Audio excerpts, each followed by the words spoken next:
और इस वक्त आपको सीधे ले चलते हैं मुजफ्फरनगर में किसान महापंचायत में राकेश टिकैत बोल रहे हैं। बैंक ये सब बिखरे हैं, इनके खरीदार कोई और नहीं है, खरीदार अडानी और अंबानी है, ये बिखरे हैं सब। एफसीआई की जमीन जहां पे हमारा भंडारण होता था, वे पूरी जमीन पूरे गोदाम अडानी को दे दिए गए हैं। पूरी एफसीआई के जो गोदाम है अडानी के कब्जे में है। आपके पास में, भारत सरकार के पास में कोई भी गोदाम अब नहीं बचा है। देश के बंदरगाह पूरा जो समुद्र के तट से 100 किलोमीटर तक एक कंपनी को बेचती है, वे बंदरगाह भी बिके। ये भी आपको जानकारी होनी चाहिए। वहां पे जो मछली पालन किसान हमारा था, जो नमक का किसान हमारा था, सब खत्म हो गए। बड़े बड़े बंदरगाह वहां पर बिक चुके हैं।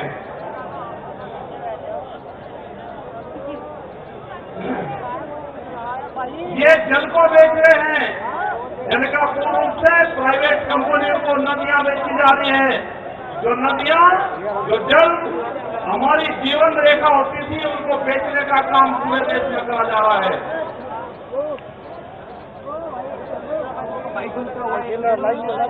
ये इंडिया ऑनलाइन सेल, मतलब कोई भी कीमत किसी भी चीज की लगा सकता है। भारत बिकाऊ है, ये भारत सरकार की पॉलिसी है।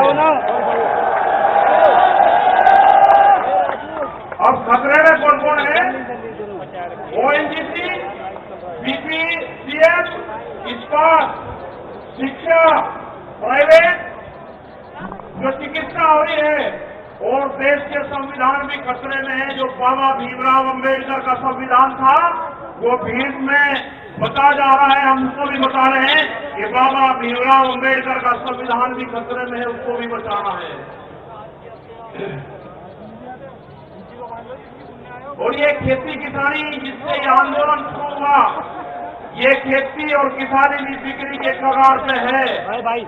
हमारी समझ में जब आया, जब देश की खेती बिक्री के कगार पाई, जब ही आंदोलन शुरू हुआ। उसके 3 कानून 9 महीने से किसान आंदोलन है वो करने को तैयार नहीं है। आज हालात ये है कि आपका 10 साल पुराना आगे के 10 साल पुराना ट्रैक्टर नहीं चलेगा, वो भी इसी में आता है। आपको बैंक में कर्जा आप दुगना दे दो, आपको बैंक दुगना कर्जा दे देगा। आपको बैंक कहेगा कि गोल्डन कार्ड बना दिया, आप कर्जा ले लो, फसलों के भाव नहीं आपको देंगे। हम जिस जमीन पर आए हैं, ये जमीन उत्तर प्रदेश की जमीन, और जहां पे मुजफ्फरनगर का जो क्षेत्र है, ये गन्ने की बेल्ट है पूरी। क्या इन लोगों ने ये नहीं कहा कि जब अगर हमारी सरकार आएगी तो हम 450 रुपये गन्ने का भाव देंगे? ये कोई भाव देने को तैयार नहीं है। यहाँ पे सरकारें पहले भी आई जिन्होंने 80 रुपया रेट बढ़ाया, दूसरे वाली सरकार आई 50 रुपये रेट बढ़ाया। क्या योगी सरकार उन दोनों से कमजोर है? 1 रुपया रेट नहीं बढ़ाया। हमारा 12,000 करोड़ रुपया से ज्यादा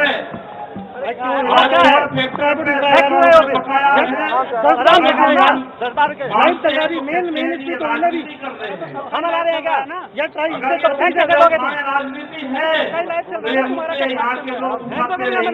तुम्हारा हमें बहुत एलिगेशन लगाएंगे।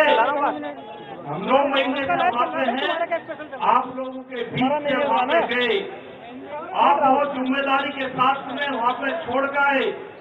पूरा संयुक्त मोर्चा दिल्ली के चारों तरफ है। हम घर नहीं जाएंगे। मुजफ्फरनगर में भी आए, संयुक्त मोर्चे की मीटिंग में इस मैदान में आए। इस मैदान से बाहर मुजफ्फरनगर की जमीन पर पैर नहीं रखेंगे।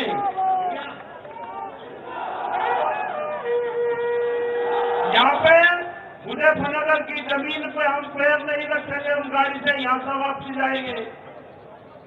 जब ये आंदोलन फतेह होगा, इस किसान और देश के जवान की जीत होगी, जब ही हम यहाँ पाएंगे। अत्याचार बहुत है, यहाँ पे पुलिस फौज के लोग भी होंगे। यहाँ पे पुलिस फोर्स के लोग हैं, उनकी सैलरी 25 और 30 हजार रुपए है। ड्यूटी में 24 घंटे देंगे। मास्टर जो प्राइमरी का टीचर है उससे आधी सैलरी उनकी होगी। वे आवाज नहीं उठा सकते, उनकी आवाज को दबाया जाता है। उनका जो क्वार्टर है वो 500-600 फीट में है। उनके क्वार्टर बड़े बड़े, उनकी सैलरी भी टीचर के बराबर उनकी सैलरी हो। वे ड्यूटी देते हैं 24 घंटे। जितने भी सरकारी कर्मचारी हैं उनकी पेंशन खत्म करोगे। एमपी एमएलए की पेंशन लोगे 2-3 दिन, कर्मचारियों की पेंशन खत्म करोगे। आप देश में प्राइवेटाइजेशन करोगे तो रोजगार खत्म होंगे। हमारी समझ में एक बात नहीं आई, जो बड़ी बड़ी कंपनी 67,000 और 1 लाख करोड़ रुपया सरकार का देकर भाग जाती है, उन्हीं को फिर बड़े बड़े संस्थाएं बेच रहे हैं। वो पैसा कहाँ जा रहा है? अगर पूरे हमारे संस्थाओं के रेल में बिक्री है, रेल के 4.5 लाख कर्मचारी बेरोजगार होंगे। मैंने जो सफाई कर्मचारी है उनका बातचीत करी, रेलवे के या किसी भी नगर पालिका के हो, 5 और 6,000 रुपये में सफाई कर्मचारी वाल्मीकि समाज के लोग नौकरी करेंगे। अगर ठेका पड़ता होगी तो रोजगार जाएंगे। अगर प्राइवेट कंपनी के हाथ में ये कंपनियां जाएंगी, जिस तरह से रेलवे गई 4.5 लाख कर्मचारी बेरोजगार होंगे। जो रेहड़ी पट्टी के लोग अपना रोजगार चलाते थे, वे 4.5 करोड़ लोग हैं, वे बेरोजगार होंगे। बड़ी बड़ी एमोजेन जैसी कंपनी आ रही है जो इस देश में व्यापार करेगी, इस देश में मॉल खुलेंगे। वे हमारे मजदूर भाई कहाँ जाएंगे? ये उनकी भी लड़ाई है। ये लड़ाई जितनी भी संस्थाएं बिक रही है उसकी लड़ाई है। और आपने आगे की और हम बात बता देना चाहते हैं। ये लड़ाई शुरू हुई 3 काले कानून से।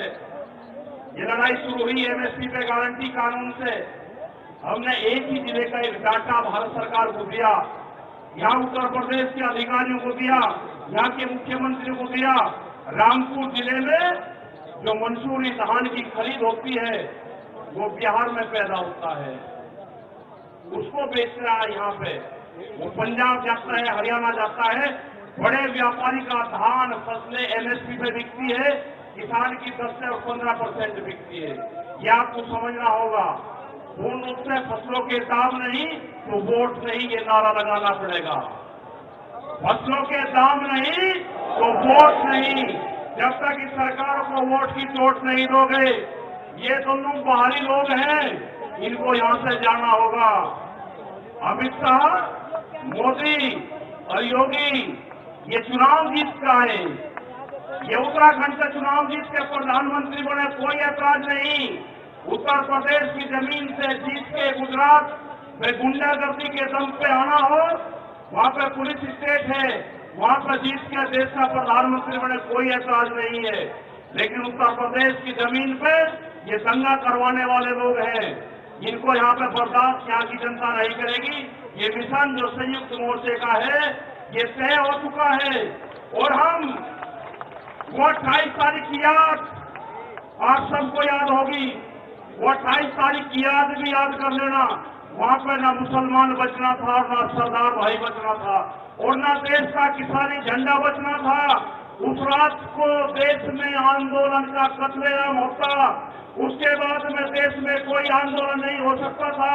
वे 148 लोग वहां पे थे और 8,000 की पुलिस और गुंडे के तत्व पे वहां पे कब्जा करने की नीयत थी। लेकिन ये बहादुर लोग वहां पे थे जो 20 मिनट के बाद ही जो वहां से घोषणा हुई, वे 20 मिनट बहुत महत्वपूर्ण थे। जब देश की जनता साथ में खड़ी हुई, जब हमने जल मांगा तो कंडेला खाप हरियाणा, पूरा हरियाणा खाप सड़कों के ऊपर था, पूरा उत्तर प्रदेश सड़कों के ऊपर था। ये तरह का तोड़ने का काम करेंगे, हम जोड़ने का काम करेंगे। ये सरकारें आज से फिर वादा लेकर जाते हैं कि वहां पे अगर हमारी कब्रगाह वहां पे बनेगी, हम मोर्चा नहीं छोड़ेंगे। अगर हमारे शहीद होना पड़ेगा तो हम मोर्चे पर होंगे, या तो जीत आएंगे, बगैर जीतने नहीं आएंगे वापसी। ये